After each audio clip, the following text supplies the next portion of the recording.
Hello students. आज की class में हम पढ़ेंगे क्लास 10 का English chapter footprints without feet. Interestingly आपकी बुक का नाम ही यही है, फुटप्रिंट्स विदाउट फीट।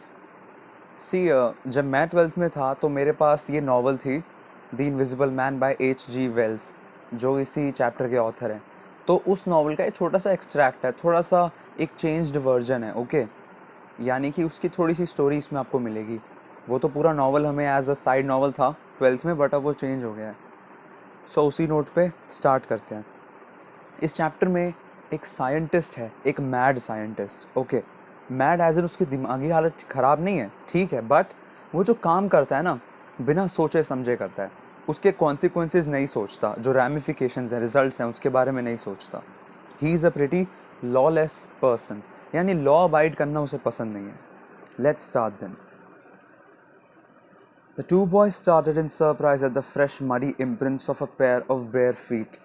स्टार्टिंग में दो लड़के होते हैं, वो मिट्टी में देखते हैं कि किसी के पैरों के निशान है, बट कोई बंदा नहीं है। What was a barefooted man doing on the steps of a house in the middle of London? And where was the man? London के बीच में किसी घर की सीढ़ियों पे एक नंगे पैर वाला आदमी क्या कर रहा था, और वो आदमी था कहाँ? As they gazed, a remarkable sight met their eyes. A fresh footmark appeared from nowhere. अब वो ढूंढ रहे थे, एक चीज़ उन्हें दिखी बहुत तगड़ी। एक फुटमार्क उन्हें दिखा, यानी कि पैरों के चलने के निशान अपने आप आने लगे। जैसे आपको आई होप रिलेट कर पाओगे, पबजी में फुटप्रिंट्स दिखते हैं, ये वैसा ही था। Further footprints followed, one after another, descending the steps and progressing down the street. अब फुटप्रिंट्स बढ़ते गए, ओके, और वो वन बाय वन दिखते गए। ये लेसन बाकी लेसन्स की तरह लंबा ही होगा, रीज़न वर्ड बाय वर्ड मैं आपको बता रहा हूँ। सो आई गेस मैं इसको पार्ट्स में शायद ब्रेक करूँगा। The boys followed fascinated until the muddy impressions became fainter and fainter and at last disappeared altogether. लड़कों ने उन फुटप्रिंट्स का पीछा किया जब तक वो इंप्रेशंस धीमे पड़ते गए, हल्के पड़ते गए। फेंटर मतलब हल्के पड़ते गए और लास्ट में गायब हो गए। The explanation of the mystery was really simple enough. The bewildered boys had been following a scientist who had just discovered how to make the human body transparent. एक साइंटिस्ट था जिसने जस्ट अभी पता लगाया था कि इंसानी शरीर को ट्रांसपेरेंट कैसे करें, ट्रांसपेरेंट जिसके अंदर से हम देख सकें। bewildered मतलब वो काफ़ी क्यूरियस थे और वो बहुत ज़्यादा सोच रहे थे। Griffin, the scientist, had carried out experiment after experiment to prove that the human body could become invisible. अब साइंटिस्ट का नाम पता चलता है ग्रिफिन, जो एक्सपेरिमेंट पे एक्सपेरिमेंट करे जा रहा था उस खोज में कि ऐसा फॉर्मूला निकाल लूं कि मैं इनविजिबल कर लूं इंसानों को। Finally, he swallowed certain rare drugs and his body became as transparent as a sheet of glass, though it also remained as solid as glass. Finally कुछ ना कुछ उल्टे सीधे ड्रग्स उसने अंदर करे, स्वॉलो मतलब निगल लिए। उसके चक्कर में क्या हुआ, वो ट्रांसपेरेंट हो गया। इतना ट्रांसपेरेंट जितना एक कांच की शीट होती है, जैसे आपकी विंडो होती है ना ट्रांसपेरेंट। लेकिन ट्रांसपेरेंट के साथ साथ वो सॉफ्ट नहीं हुआ, उसकी बॉडी हार्ड रही जितनी इंसानों की रहती है, as solid as glass. Brilliant scientist though he was, Griffin was rather a lawless person. जो मैंने स्टार्टिंग में बताया, लॉलेस, रूल्स फॉलो करना पसंद नहीं था, सब कुछ बिना सोचे समझे करता था। ये इस चैप्टर का इंपॉर्टेंट क्वेश्चन भी है। Griffin was a lawless person, comment, तो उसका यही आंसर होगा। His landlord disliked him and tried to eject him. In revenge, Griffin set fire to the house. अब उसका जो लैंडलॉर्ड है, मकान मालिक, उसने उसको ग्रिफिन पसंद नहीं था। वो कहता था क्या इंसान है, इसने साइंटिफिक इतनी बोतलें केमिस्ट्री वाली रखी हुई है अंदर, शोर मचाता रहता है, कुछ ना कुछ करता रहता है। एक बार इसमें एक स्टोरी है ओरिजिनल नॉवल में कि इसने एक बिल्ली को गायब कर दिया था, ओके। ये इसमें नहीं है, ओरिजिनल में है। तो उन सब चीज़ों के चलते लैंडलॉर्ड उसे पसंद नहीं करता था, ठीक है। तो ग्रिफिन ने बिना कुछ सोचे समझे उस लैंडलॉर्ड के घर में आग लगा दी। He set his house ablaze. To get away without being seen he had to remove his clothes. अब बंदा इनविजिबल है तो कपड़े पहन के जाएगा तो यार देख लेंगे सब, उसने क्लोथ्स हटा लिए। Thus it was that he became a homeless wanderer, without clothes, without money, and quite invisible. एक होमलेस वॉन्डरर, एक बैरागी, एक बंजारा जिसका कोई ठिकाना नहीं है, होमलेस, घर नहीं है, घूमता रहा। Until he happened to step in some mud and left some footprints as he walked. तब तक इनविजिबल था जब तक वो मिट्टी में नहीं कूदा। मिट्टी में कूदा तो उसके फुटप्रिंट्स दिखाई देने लगे। He escaped easily enough from the boys who followed his footprints in London, but his adventures were by no means over. उन लौंडों से, उन लड़कों से तो वो बच गया जो उसके फुटप्रिंट्स देख रहे थे, लेकिन अभी इसकी कहानी ख़त्म नहीं थी, अभी तो परेशानी शुरू हुई है. He had chosen a bad time of the year to wander about London without clothes. London आपको पता है, अब आप क्रिकेट के फ़ैन हो तो आपको पता है ओवरकास्ट वेदर, वहाँ 24 घंटे बारिश रहती है, बादल रहते हैं, ठंड रहती है. लंदन ऊपर की साइड है, ठीक है. सो अब आप उसमें सर्दियों के बीच में आप न्यूड घूम रहे हो विदाउट क्लोथ्स, तो आपका क्या होगा, आप तो फ्रीज हो जाओगे. It was midwinter. The air was bitterly cold and he could not do without clothes. कपड़ों के बिना तो nobody could survive in a place like London. Instead of walking about the streets, he decided to slip into a big London store for warmth. Streets में घूमने से अच्छा उसने सोचा मैं एक स्टोर में घुस जाता हूँ, गर्मी मिलेगी. The closing time arrived and as soon as the doors were shut, Griffin was able to give himself the pleasure of clothing and feeding himself without regard to expense. जब स्टोर बंद हुआ, कोई था नहीं, तो ग्रिफिन को पूरी आज़ादी थी. वो कोई भी कपड़े वहाँ से लेता, पहन लेता, बचा कुचा खाना वहाँ से चुपचाप खा लेता विदाउट spending any money.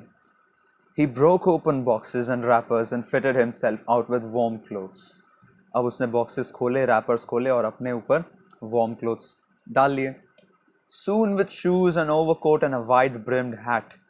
जूते, ओवरकोट. ओवरकोट होता है जैसे आपने अगर मैक्स पेन गेम खेली हो, उसके ऊपर जो सबसे ऊपर वो कोट पहनता है, लंबा सा कोट सर्दियों के लिए, दैट इज ओवरकोट. एक वाइड ब्रिम्ड हैट, ऐसी हैट जिसके साइड्स बहुत चौड़ी हों, लाइक बड़ी सी हैट है. और he became a fully dressed and visible person. अब जब नेचुरली कपड़े पहन लिए बंदे ने, कपड़े से तो वो दिख जाएगा. जो भी उसे देखता उसे ऐसा ही लगेगा कि भाई कपड़े चलते हुए जा रहे हैं. In the kitchen of the restaurant, he found cold meat and coffee, and he followed up the meal with sweets and wine taken from the grocery store. Finally, he settled down to sleep on a pile of quilts. अब उसे kitchen में मिलता है cold meet, coffee, जो कि उसके उस वक्त के खाने के लिए काफ़ी था, कुछ स्वीट्स, वाइन भी पी ली बंदे ने. अब आपको पता है यार, ब्रिटेन है, लंदन है, वाइन के तो शौकीन सभी हैं, वाइन भी पी ली ग्रोसरी स्टोर में से. फाइनली उसे कुछ एक पाइल, पाइल मीन्स एक बंच, गुच्छा, गट्ठड़, एक के ऊपर एक चादरें पड़ी हैं. चादरें means quilts. If only Griffin had managed to wake up in good time, all might have been well. As it was, he did not wake up until the assistants were already arriving next morning. अगर वो time से उठ जाता तो भाई बच जाता उन ओनर से, लेकिन जो दुकान के ओनर और असिस्टेंट हैं वो आ गए सुबह जल्दी. बंदा सो रहा है खराटे मार के. Then when he saw a couple of them approaching, he panicked and began to run.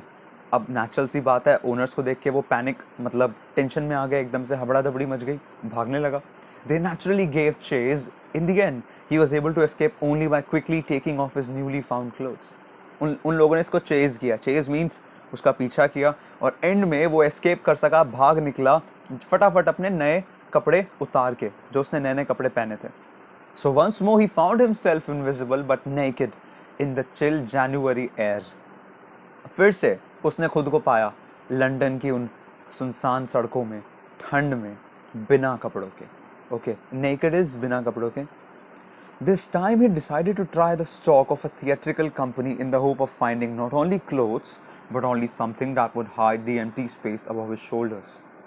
अब उसने सोचा एक थिएटर ड्रामा वाली कंपनी में जाता हूँ, वहाँ पे उसे ड्रामा, जैसा आपको पता है पोशाक होती हैं, ड्रेसेस होती हैं, लोग पहनते हैं, तो ड्रामा कंपनी में बहुत सारे कपड़े होते हैं. अब उसे और कुछ भी मिल जाएगा अपने सर को ढकने के लिए.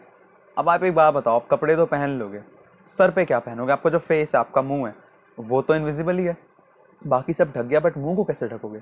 उसने सोचा मैं कुछ मास्क या कोई एनीथिंग, फिल्टर वगैरह कुछ भी लगा लूँगा. Shivering with cold, he hurried to Drury Lane, the center of the theatre world. London में एक जगह इन्होंने बताई है, ड्ररी लेन. एक गली टाइप है, एक मतलब रास्ता है, एली है, जहाँ पे सारे ड्रामा वाले काम होते हैं, थिएटर वाले काम होते हैं. He soon found a suitable shop. He made his way, invisible, upstairs and came out a little later wearing bandages around his forehead. उसे एक अच्छी सी दुकान मिली, घुसा, और बाद में बाहर आया बैंडेजेस पहना हुआ अपने माथे पे. बैंडेजेस से क्या है, इनविजिबल चेहरा थोड़ा सा ढक गया. और क्या पहना? डार्क ग्लासेस, फॉल्स नोज यानी नकली नाक. ओके, काश ये नकली नाक वोल्डेमॉर्ट को भी मिली होती, बेचारा. Never mind. डार्क ग्लासेस, ठीक है, आंखें ढक ली, नाक ढक ली, बिग बुशी साइड विस्कर्स, विस्कर्स होता है जैसे कैट और डॉग के मूछें नहीं होती, लेफ्ट और राइट साइड में थोड़े थोड़े बाल होते हैं, उसे विस्कर्स कहते हैं, and a large hat. Okay, तो उससे उसका ऑलमोस्ट 95% मुंह ढक गया। To escape without being seen, he callously attacked the shopkeeper from behind, after which he robbed him all of the money he could find. कॉलसली का मतलब होता है बिना रहम के, बिना किसी के बारे में अच्छा सोचे, बहुत रूडली। ओके, तो उसने क्या किया, बिना कुछ सोचे, जब मैंने बताया था ये बड़ा लॉलेस पर्सन है, सोचता नहीं है, तो उसने शॉपकीपर पर अटैक किया और उसके सारे पैसे लूट लिए। Eager to get away from crowded London, he took a train to the village of Iping, where he booked 2 rooms at the local inn. London आपको पता है बहुत क्राउडेड है, वहाँ से दूर जाने के लिए वो एक आइपिंग नाम की विलेज के लिए उसने ट्रेन पकड़ी, जहाँ उसने 2 कमरे बुक किए, माइंड यू, एक नहीं 2 कमरे, okay, at the local inn. The arrival of a stranger at an inn. अब इन क्या है? Inn is a kind of छोटा hotel, right, a cottage kind of thing. Actually inn का मतलब होता है पब, पब जहाँ पे ब्रिटिश लोग या एग्जाम्पल लोग जो होते हैं बैठ के पीते हैं अल्कोहल, बातें करते हैं, बट कुछ केसेस में उस पब के अंदर अकोमोडेशन यानी कि रहने की जगह भी होती है। सो यहाँ पे इन है वो ऐसा पब जहाँ पे रहने की जगह भी है ऊपर। So the arrival of a stranger at an inn winter was in any case an unusual event. अब क्या हुआ, विंटर के टाइम पे बहुत अनकॉमन होता था इन्स में जाना, ठीक है, तो एक स्ट्रेंजर आया, ठीक है, वो बहुत अनयूजुअल इवेंट था, ऐसा जनरली होता नहीं था। A stranger of such uncommon appearance set all tongues wagging. Wagging होता है, एग्जाम्पल बताता हूँ, डॉग अपनी टेल को वैग करता है, हिलाता है, तो यहाँ पे टंग हिलने की बात हो रही है। इसका मीनिंग है कि लोगों ने बातें बनाना शुरू कर दिया, लोगों की ज़बानें चलने लगी। All right, a stranger, okay, Mrs Hall the landlord's wife made every effort to be friendly. अब जो वहाँ का लैंडलॉर्ड था इनका, ओके, उसकी जो वाइफ है मिसेस हॉल, जो ओनर है उसका नाम है मिस्टर हॉल, वाइफ है मिसेस हॉल, उसने सारी कोशिशें करी ग्रिफिन से मतलब फ्रेंडली बातें करने की, रूड ना होने की, क्योंकि ये उसका यार कस्टमर था और सर्दियों में कस्टमर आना इज़ अ रेयर थिंग उनके उनके वहाँ पे।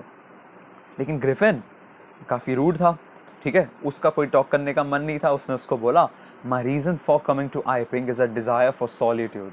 सॉलिट्यूड मतलब अकेलापन, ओके, थोड़ा सा मैं अलग रहना चाहता हूँ, मुझे किसी से वार्तालाप करने की ज़रूरत नहीं है। I do not wish to be disturbed in my work, besides an accident has affected my face. तो जब मेरे मुंह में ऐसा एक्सीडेंट हो गया, मेरा फेस डैमेज हो गया, मेरा वैसे ही मूड ख़राब है, मैं बात नहीं करनी किसी से। Satisfied that a guest was an eccentric scientist, and in view of the fact that he had paid her in advance, Mrs. Hall was prepared to excuse his strange habits and irritable temper. जो उसको उसको लग रहा था कि जो इसका guest है वो साइंटिस्ट, वो थोड़ा सा अजीब है, स्ट्रेंज है, मीन्स एक्सेंट्रिक। और एक चीज़ और थी, उस साइंटिस्ट ने उसको एडवांस पैसे दिए थे उस होटल, उस इन में रहने के, उस जगह पे। उसने कहा ओके, बंदे ने एडवांस पैसे दिए, मुझे क्या प्रॉब्लम, अकेला रहता है, रहने दो, व्हाई शुड आई केयर। उसने क्या किया, चली गई। उसने कहा मैं इसकी गंदी हैबिट्स और रूड बिहेवियर को इग्नोर कर देती हूँ। But the stolen money did not last long. जो पैसे चुराए गए थे उस दुकानदार से, वो एक ना एक टाइम तो ख़त्म होने ही थे, ठीक है। और उसके बाद ग्रिफिन ने क्या बोला, मेरे पास और कैश नहीं है, मैं आपको आगे पे नहीं कर पाऊंगा। ही प्रिटेंडेड, उसने एक्टिंग करी कि भाई मेरा एक ना बंदा है, वो ना मेरे लिए चेक लेके आ रहा है, वो चेक आ जाएगा तो मैं चेक से आपको पे कर दूंगा। ये ना टाइम अपने लिए खरीद रहा था, मतलब कि he was just making a fool out of Mrs Hall, पागल बना रहा था ताकि वो वहाँ और दिन रह सके। Shortly afterwards, a curious episode occurred. Very early in the morning, a clergyman and his wife were awakened by noises in the study. एक क्यूरियस, एक काफ़ी विचित्र और अलग सी चीज़ हुई, ठीक है, जो किसी ने एक्सपेक्ट नहीं करी थी। क्यूरियस होता है किसी चीज़ के लिए, ये रहना, उत्सुक रहना, ओके, कि आगे क्या होगा। So very early in the morning, एक क्लर्जीमैन, क्लर्जीमैन होता है चर्च का पादरी, someone who is a religious figure, specially Christianity में। तो वो और उसकी wife were awakened by noises in the study, okay, studies या study means the study room, okay. Creeping downstairs, they heard the chink of money being taken from the clergyman's desk. अब वो धीरे धीरे क्रीपिंग मतलब धीरे धीरे हल्के हल्के जा रहे थे नीचे सीढ़ियों से, देखने के लिए कि ये पैसों की आवाज़ आ कहाँ से रही है। डेस्क में से निकालने की आवाज. Without making any noise and with a poker grasped firmly in his hand, the clergyman flung open the door. Surrender. अब वो क्लर्जीमैन नीचे आया बिना शोर मचाए. उसके हाथ में पोकर था. पोकर मीन्स आपने देखा होगा जो बड़े बड़े फॉरेन के हाउसेज होते हैं वहाँ पे फायर प्लेस होता है, आग जलाते हैं घर में. तो उस आग को थोड़ा हिलाने के लिए उसको थोड़ा ऐसे छेड़ते हैं. एक मेटल की रॉड होती है, उससे आग को ऐसे ऐसे करते हैं. जैसे आई थिंक आप समझ ही गए हो, वो पोकर होता है, मेटल रॉड होती है. तो उसने फटाक से गेट खोल के बोला सरेंडर, हाथ ऊपर करो, that kind of thing. Then to his amazement he realized that the room appeared to be empty. अब बंदा चौंक गया कि यार कमरा खाली है, कोई है ही नहीं. पैसे कौन निकाल रहा था? He and his wife looked under the desk, behind the curtains and even up the chimney. बहुत जगहों में देखा लेकिन एक हल्का सा सुराग नहीं उस आदमी का. There wasn't a sign of anybody. Yet the desk had been opened and the housekeeping money was missing. Desk खोल ली गई थी, पैसे missing थे. Extraordinary affair. The clergyman kept saying for the rest of the day. Extraordinary मतलब बहुत अलग, जो normal से अलग हो. ऐसी कोई चीज़ जो होती ही नहीं है कि इनविजिबल एक आदमी आया और लूट के भाग गया. पूरे दिन वो एक ही चीज़ को रैंट करता रहा. But it was not as extraordinary as the behavior of Mrs. Hall's furniture a little later that morning. लेकिन ये कुछ नहीं था. एक चीज़ और होने वाली थी जो इससे भी ज़्यादा एक्स्ट्रॉर्डनरी और परप्लेक्सिंग एंड वियर्ड थी. मिसेस हॉल, जो वहाँ के ओनर की वाइफ हैं, उनके फर्नीचर के साथ कुछ विचित्र मज़ेदार सीन होने वाला था. The landlord and his wife were up very early and were surprised to see the scientist's door wide open.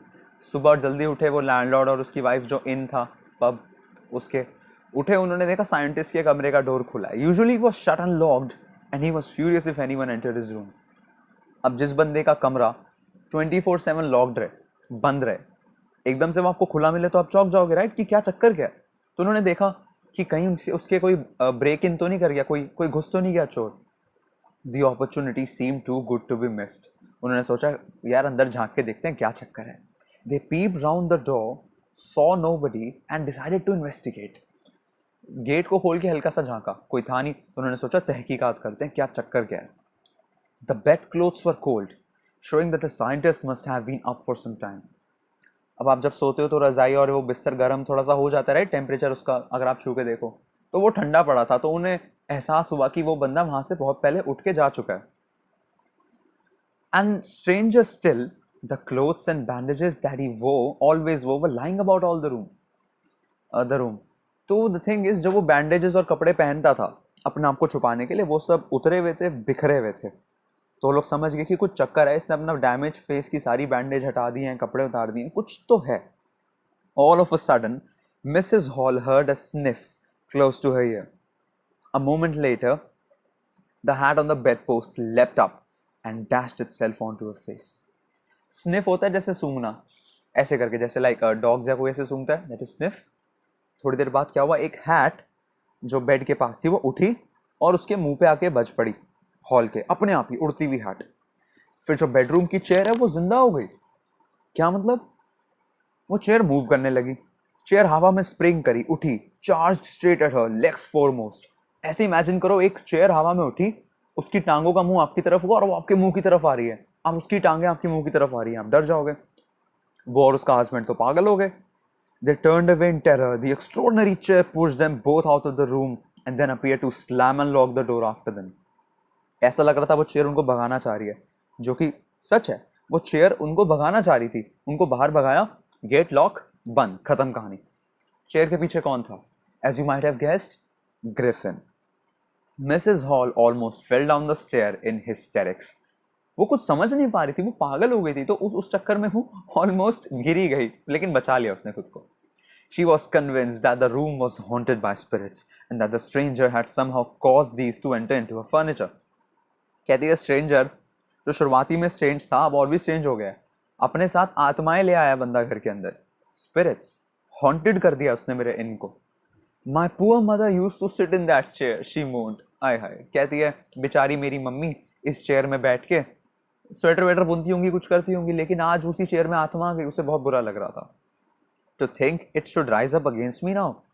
मेरी सगी माँ की चेयर मुझे ही मारने आ रही है, उसे वो थोड़ा वियर्ड और बुरा लगा, लेकिन हमारे लिए तो फनी है.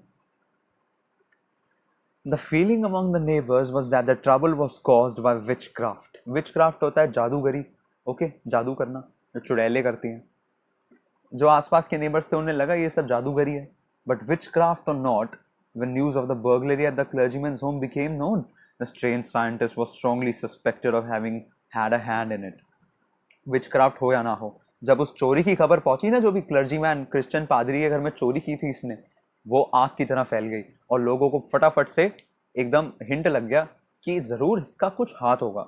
एक तो इसकी अपीयरेंस इतनी स्ट्रेंज है, इसके यहाँ पे चेयर उड़ रही है और वहां चोरी भी हुई है. एक और चीज, बंदे ने कहा था मेरे पास पैसा खत्म होने वाला है, अचानक से अभी आपको पता चलेगा इसके पास पैसा आ गया होटल के लिए, कहां से आया? तो लोगों को शक पड़ा. Suspicion grew even stronger when he suddenly produced some ready cash. पिछले दिन बंदा कहे हाय मैं गरीब हूँ मेरे पास पैसे नहीं, अगले दिन ही अरे भैया मैं अंबानी मेरे पास पैसे. ऐसे ऐसे थोड़ी होता है, एक दिन में आपके पास कहाँ पैसे आएंगे. सो बहुत स्ट्रेंज था ये, वियर्ड था. सबने सोचा कि अचानक से पैसे लाया कहाँ से. तो उन लोगों ने दो इवेंट्स को लिंक किया. जो बर्गलरी हुई थी, बर्गलरी मीन्स चोरी, और ये इसका पैसे लाना. The village constable was secretly sent for. Village का कॉन्स्टेबल है, उसको बुलाया गया secretly. Okay, instead of waiting for the constable, Mrs Hall scientist के पास गई जो अपने बेडरूम से गायब था. I want to know what you have been doing to my chair upstairs. कहती बता बेटा, तू बता ही दे, तू ये काम कर क्या रहा है? तूने मेरी चेयर उड़ा दी, मेरे मुंह पे हैट मार दी, what is this happening? And I want to know how it is you came out of an empty room and how you entered a locked room. तू खाली कमरे से बाहर आ गया और लॉक्ड कमरे में घुस गया, भाई तू है क्या? उसने उससे पूछा. अब आपको फोटो में दिख रहा है, सामने मिस्टर मिसेस हॉल है, साइड में कांस्टेबल है विद हैंडकफ्स, और ये अपना ग्रिफिन है जो पट्टियां हटा रहा है अपने मुंह की, एकदम लट्टू जैसा लग रहा है. The scientist was always quick tempered, now he became furious. Quick tempered मतलब जैसे गुस्सा बहुत जल्दी आता हो, और फ्यूरियस तो भैया हिटलर से ही जोड़ लो. फ्यूरियस मीन्स जो बहुत गुस्से वाला इंसान हो. पागल हो गया गुस्से से, आग बबूला. You don't understand who or what I am, he shouted. Very well, I'll show you. तुझे नहीं पता मैं कौन हूँ, मैं क्या हूँ, लेकिन फिर भी चल आज मैं तुझे दिखाई देता हूँ. Suddenly he threw off bandages, whiskers, spectacles and the nose. अपने मुंह पे जो भी उसने आर्टिफिशियल ड्रामा वाली जगह से लगाया हुआ था, मूछें और नाक, एवरीथिंग फेंक दिया 1 मिनट में. लोग तो भैया उछल गए, डर गए. They were horrified. They found themselves staring at a headless man. एक ऐसे आदमी को देख रहे थे जिसका apparently सर ही नहीं है, ऐसा लग रहा था उसका सर नहीं है, हेडलेस. मिस्टर जैफर्स जो कांस्टेबल है वो आए और काफी सरप्राइज थे ये देख के कि उसने एक ऐसे आदमी को अरेस्ट करने का ऑर्डर मिला है जिसका सर ही नहीं है. करे तो क्या करें. बट जैफर्स भैया एकदम तगड़े ऑनेस्ट पुलिस वाले, उनको तो भैया ऑर्डर्स मिले हैं ऊपर से, मैजिस्ट्रेट के वारंट आया, अरेस्ट तो वो करके रहेंगे, उन्हें कोई रोक नहीं सकता. With or without his head, बंदे का हेड हो या ना हो, nobody can stop Mr. Jaffers from doing his duty. There followed the remarkable scene as the policemen tried to get hold of a man who was becoming more and more invisible as he threw off one garment after another. एक remarkable, एक important, एक अलग सा scene वहाँ पे हुआ.